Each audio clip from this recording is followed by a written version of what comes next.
మండలం. వ్యవసాయం చేస్తున్నారు కదా, ఈ పంట మీ చేతికి వచ్చేసరికి గిట్టుబాటు అవుతుందా లేదా? ఏం గిట్టుబాటు రాలేదండి, పెట్టుబడి లేకున్నా కానీ వ్యవసాయం గిట్టుబాటు రాలేదండి. అందులో ధర లేదండి.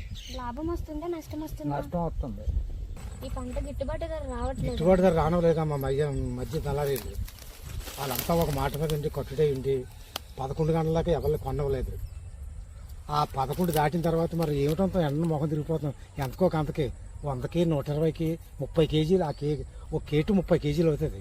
30 కేజీలు 100కి 120కి 150 కట్టుకుపోతున్నారు. మళ్ళీ వాళ్ళకే లాభం అవుతుంది కానీ మాకు పండించిన వాళ్ళకి ఏమీ లాభం లేదమ్మా.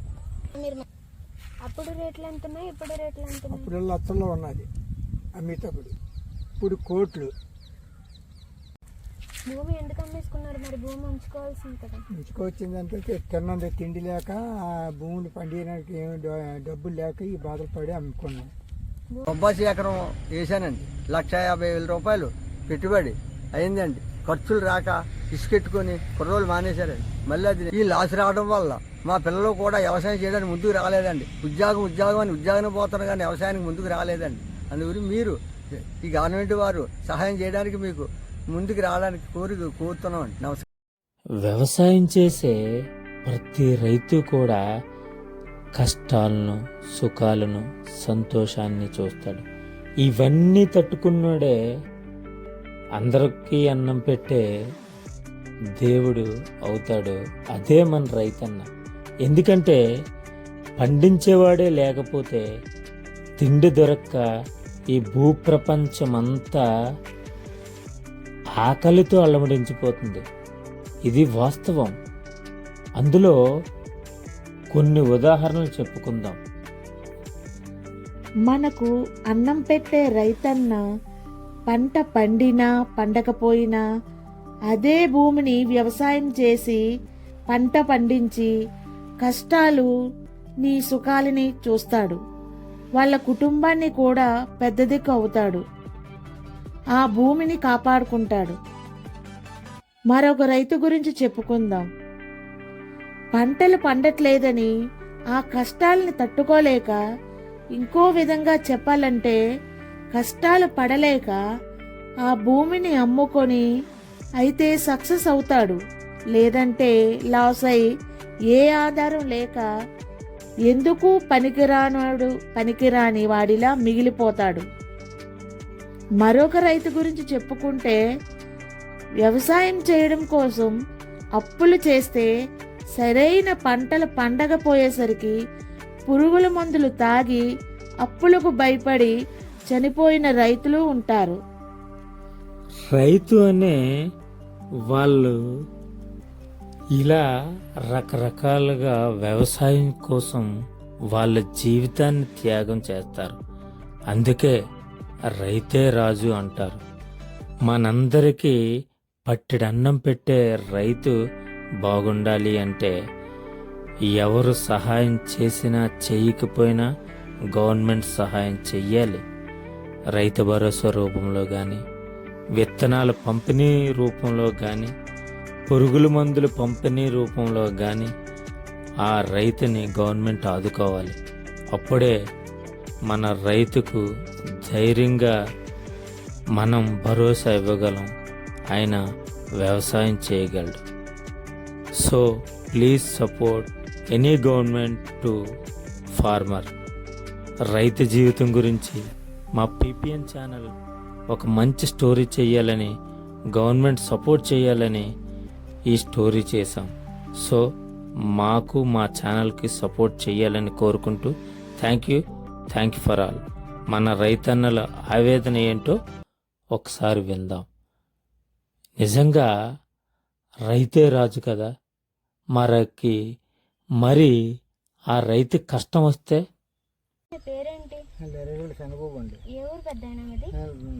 రావణపాలెం, అష్టాపురం మండలం. వ్యవసాయం చేస్తున్నారు కదా, ఈ పంట మీ చేతికి వచ్చేసరికి గిట్టుబాటు అవుతుందా లేదా? ఏం గిట్టుబాటు రాలేదండి, పెట్టుబడి లేకున్నా కానీ వ్యవసాయం గిట్టుబాటు రాలేదండి. అందులో ధర లేదండి. లాభం వస్తుందా నష్టం వస్తుందా? నష్టం వస్తుంది. ఏ పంట వేసారు? వంగ తోట వేసినాం. ఎలా ఉంది వంగ తోట? వంగ తోట మొదలతో తెచ్చుకుంటాం. ఈ పంట గిట్టుబాటు ధర రావట్లేదు. గిట్టుబాటు ధర రావడం లేదమ్మా. మధ్య దళారీలు వాళ్ళంతా ఒక మాట మీద ఉండి కట్టుడే ఉండి 11 గంటల దాకా ఎవరిని కొనవలేదు. ఆ 11 దాటిన తర్వాత మరి ఏమిటంతా ఎండ మొహం తిరిగిపోతున్నాం. ఎంతకో అంతకి 100కి 120కి 30 కేజీలు. ఒక కేటు 30 కేజీలు అవుతుంది. 30 కేజీలు 100కి 120కి 150 కట్టుకుపోతున్నారు. మళ్ళీ వాళ్ళకే లాభం అవుతుంది కానీ మాకు పండించిన వాళ్ళకి ఏమీ లాభం లేదమ్మా. మీరు మందులు కానీ ఏం కొట్టడం లేదు? ఆ మందులు అయితే కొడుతున్నాం, పని చేయలేదు. మందులు ఇవన్నీ నకిలీ మందులు. గవర్నమెంట్ మాకు ఏదైనా తీసుకొని సబ్సిడీ మీద ఈ మందులు విత్తనాలు ఇస్తే మాకు కొంత ఏదో సాయం చేసినట్టు అవుతుందో ముఖ్యమంత్రి గారు. అది మా లాభం అంతా వీళ్ళే దోచుకుంటారమ్మ. ఈ విత్తనాలు మందులు ఈ తర్వాత ఈ పైన దళారీలను మాకేమీ సుఖం లేదమ్మా. ఎకరానికి ఎంత పెట్టుబడి పడుతుంది? 40,000 చిల్లర అయిపోతుందమ్మా ఎకరాకి పెట్టుబడి. మీకు ఎంత లాభం వస్తుంది? లాభం వస్తుంది, రేటు తిని ₹1,00,000 వరకు వస్తుంది లాభం తిని. ఈ సంవత్సరం 40,000 కాదే 40 పైసలు లేవు. మేము పీపీఎన్ ఛానల్ నుంచి మీ సమస్యని గవర్నమెంట్ వరకు చేరేటట్టు చేస్తాం. మీ సమస్య ఏమైనా ఉంటే చెప్పండి. సమస్య ఏమీ లేదమ్మా. గవర్నమెంట్ ద్వారాగా విత్తనాలు, ఈ పురుగుల మందులు, తర్వాత ఎరువులు సబ్సిడీ రేటుకి మాకు ఏదో గవర్నమెంట్ ద్వారాగా ఇస్తే మాకు బాగుంటుందమ్మా. తర్వాత ఈ రైతు భరోసా కూడా రాలేదమ్మా. అది కూడా వస్తే కొంత సాయం అవుతుందమ్మా. అయినా మీరు ఎకరానికి ఎంత పెట్టుబడి పెట్టారు? గొప్పలతోటి మందులతోటి అన్నిటితోటి 95,000 అయిందండి ఎకరానికి. ఎంత వస్తుంది లాభం? లాభం ఏమొస్తుంది? 70,000 దొడుకొస్తుంది. అమ్మకం లేదు, కాయలు అమ్మలేదు. కాసిన కాయలకి సరైన ధర కూడా రావట్లేదు. సరైన ధర లేదు. అయ్యో 70,000 లాస్ లాస్ వస్తుందండి. ఆ పీపీఎన్ ఛానల్ నుంచి మీ సమస్యను మేము గవర్నమెంట్ వరకు చేరేటట్టు ట్రై చేస్తాం. మీకు ఏదైనా సమస్య ఉంటే చెప్పండి. మాకు ఏం సమస్య ఉన్నదండి? అదేది రైతు భరోసా ఇవ్వాలి. తర్వాత సరైన మందులు ఈ షాపుల మీద ఇవ్వలేదు. సరైన భూమికి మందు కావాలి, గవర్నమెంట్ సాయం. మేము వ్యవసాయం చేస్తున్నాం కానీ మా తోడు సరేనండి. కుర్రోలు చేయనేది ఏదో ముక్క అమ్ముకొని తింటాం కానీ ఇలా సంవత్సరం నచ్చ 50,000 పోతుంటే మేము ఎలా బతికం అలాగంటుండ్రండి. అదేనా మీ పేరేంటి? నాగరాజు. ఏ ఊరు? మత్స్యపేట. వ్యవసాయం ఏం చేయడం లేదు? ఏది లేదు. ఎందుకని చేయడం లేదు? కిట్లేదు, అమ్మేసుకున్నాం. ఇప్పుడు రేట్లు పెరిగిపోయినాయి. అప్పుడు రేట్లు ఎంత ఉన్నాయి, ఇప్పుడు రేట్లు ఎంత ఉన్నాయి? అప్పుడు లక్షల్లో ఉన్నది అమ్మేటప్పుడు, ఇప్పుడు కోట్లు. భూమి ఎందుకు అమ్మేసుకున్నారు మరి? భూమి ఉంచుకోవాల్సింది కదా. ఉంచుకోవచ్చిందంటే తిన్నంత తిండి లేక, భూమిని పండియడానికి ఏమి డబ్బులు లేక ఈ బాధలు పడి అమ్ముకున్నాం. భూమిలో పంటలు చేసుకుంటే మీకు అది వర్షం కుడితే పండుతుంది, అప్పుడు పండుదమ్మా. పంటకి పెట్టుబడి అలా ఎంత పెట్టారు? ఏం పెట్టినా పెట్టుబడి కూడా రాలేదు. అందుకని భూములు అమ్ముకోవడం.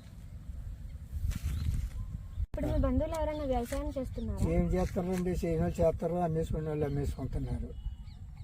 బరాంచలేక పంటలకి పెట్టుబడి ఎట్టలేక అమ్మేసుకుంటున్నారు. వ్యవసాయం గిట్టుబడి ధర వస్తుందా? ఏమీ రాలేదు. ప్రస్తుతానికి మీరు ఏం చేస్తున్నారు? ఏం చేస్తున్నాండి? మేకలు కాస్తున్నామండి. ఏమన్నా సరిపోయి చెప్తే మేకలు ఉంటుందో అనుకుంటున్నాం. గవర్నమెంట్ అంతే. మా పీపీఎన్ ఛానల్ మీ సమస్యని గవర్నమెంట్ వరకు చేరేటట్టు చేస్తాం. మీ సమస్యలు ఏమైనా ఉంటే చెప్పండి. మేకలు ఇస్తే ఏమన్నా డబ్బులు ఇస్తే మేకలు కొనుక్కొని బతికిద్దామని చూస్తున్నామండి. మాకు ఏ ఆధారం లేదు. వ్యవసాయం చేసినంత చాలా లాభదాయకంగా మంచి జరుగుతుందండి. తల్లిని నమ్మినా భూమిని నమ్మిన ఒకటండి. భూమి అప్పుడు ఎట్టి పరిస్థితుల్లో అమ్ముకోకూడదండి. భూమి రైతు పండించకపోతే అన్నదాత తినే వాళ్ళకి తిండి ఉండదండి. తిండి ఉండదు. ఒకప్పుడు గవర్నమెంట్ రైతుకి సహాయం చేయాలి, పెట్టుబడులు అన్నీ ఆదుకోవాలండి. ఆదుకున్నందువల్ల గవర్నమెంట్ కూడా రైతుకి ఎంతో అండదండగా చేకూరి చేస్తే ఇంకా రైతు ముందుకి వ్యవసాయం చేద్దానికి కృషి రావాలి. కుర్రోలు కూడా వ్యవసాయం వెనకాల చేయడానికి అండదండగా నిలబడలేదండి. అందు గురించి మరి రైతుకి గవర్నమెంట్ వారు సహాయం చేసి ఆదుకుంటారని నేను ఆ గవర్నమెంట్ వారికి నమస్కారం చేస్తాను.